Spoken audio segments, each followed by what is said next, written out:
विशकन्या अपनी आंख को धो रही थी और उसे बिल्कुल नहीं पता था कि कटरीना उसके पीछे खड़ी थी। जैसे ही विशकन्या अपनी आंख को एक डिब्बे में रखती है, कटरीना चुपचाप उस डिब्बे को चुरा लेती है। जब विशकन्या अपना मुंह धोकर आंखें खोलती है तो उसे पता चलता है कि उसकी आंख गायब है। पहले तो वो घबरा जाती है, लेकिन फिर उसे समझ में आता है कि ये सब कटरीना का काम है। अब जब उसके पास अपनी आंख नहीं है तो विशकन्या कटरीना का कुछ नहीं कर सकती। कटरीना को देखकर वो खुश होती है क्योंकि विशकन्या परेशान है। वो आंख का डिब्बा लेकर वहां से चली जाती है। विशकन्या गुस्से में चिल्लाती है। उसकी आंखें अब पूरी तरह काली हो चुकी हैं। फिर अचानक उसके चेहरे पर एक खौफनाक मुस्कान आ जाती है क्योंकि उसे एक तरकीब सूझती है। अपने कमरे में जाकर वो अपनी जादुई छड़ी से मकड़ी औरत, जिसे वो मकरीना कहती है, को बुलाती है। विशकन्या जानती थी कि जो भी इस छड़ी के जादू में है वो धोखा नहीं दे सकता। वो मकरीना को अपनी आंख खोजने का काम देती है। मकरीना इंसान के रूप में आकर अपनी जादुई नजरों से डिब्बा ढूंढने लगती है। हर जगह देखने के बाद उसकी नजर झूमर पर पड़ती है जहाँ कटरीना ने डिब्बा छिपा रखा था। मकरीना अपनी शक्तियों का उपयोग करके बड़ी मकड़ी में बदल जाती है और छत पर चढ़ती है। कटरीना उसे देख लेती है और तुरंत पहचान जाती है कि ये विशकन्या की साथी है। कटरीना उसे रोकने के लिए एक सफेद बिल्ली बन जाती है और झूमर पर कूद पड़ती है। अब बिल्ली और मकड़ी के बीच एक खतरनाक लड़ाई शुरू होती है, लेकिन छोटी बिल्ली कैसे 8 नुकीले पंजों का सामना करेगी। उनकी लड़ाई ने सबका ध्यान खींच लिया। अचानक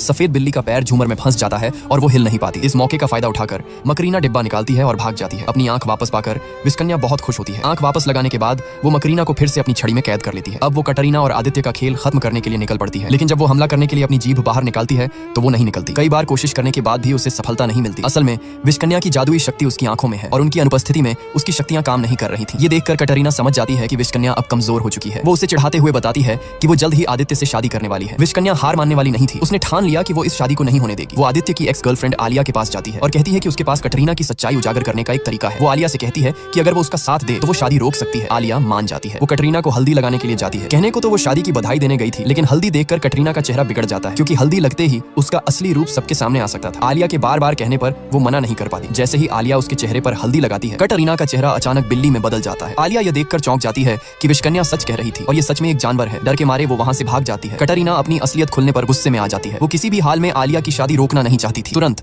वो अपना रूप बदलकर आलिया का रास्ता रोक लेती है। वो उसे मारने की कोशिश करती है, लेकिन आलिया अपनी पूरी ताकत से खुद को छुड़ाने में सफल होती है। आदित्य को देखकर आलिया चिल्लाने ही वाली होती है, लेकिन कटरीना उसका मुंह दबा लेती है और उसे खींच कर ले जाती है। आलिया फिर से भागकर आदित्य के पास जाती है, लेकिन जब वो कुछ बताने की कोशिश करती है तो उसकी आवाज ही नहीं निकलती। आदित्य भी उसकी इस अजीब स्थिति से हैरान हो जाता है। असल में जब कटरीना ने उसका मुंह दबाया था तब उसने आलिया के मुंह में रुई का बड़ा गोला डाल दिया था। आलिया दूसरों से पेन और पेपर छीनती है और उस पर लिख देती है कि कटरीना एक जानवर है, लेकिन जब आदित्य वो पर्ची पढ़ता है तो उसे यकीन नहीं होता। उसे लगता है कि आलिया जलन में आकर उसकी शादी को खत्म करना चाहती है। आलिया उसे समझाने की कोशिश करती है, लेकिन कुछ नहीं कह पाती। तभी कमरे में विशकन्या की एंट्री होती है और वो आते ही आदित्य को बेहोश कर देती है। आलिया ये सब देखकर बहुत डर जाती है और उसे समझ नहीं आता कि क्या हो रहा है। विशकन्या उसे बताती है कि ये कटरीना के लिए एक बड़ा सरप्राइज है। वो आलिया के मुंह से रुई का गोला निकालती है और फिर दोनों मिलकर बेहोश आदित्य को शादी के मंडप की ओर ले जाने लगती है। आगे क्या हुआ जानने के लिए कमेंट में लिखो नेक्स्ट पार्ट।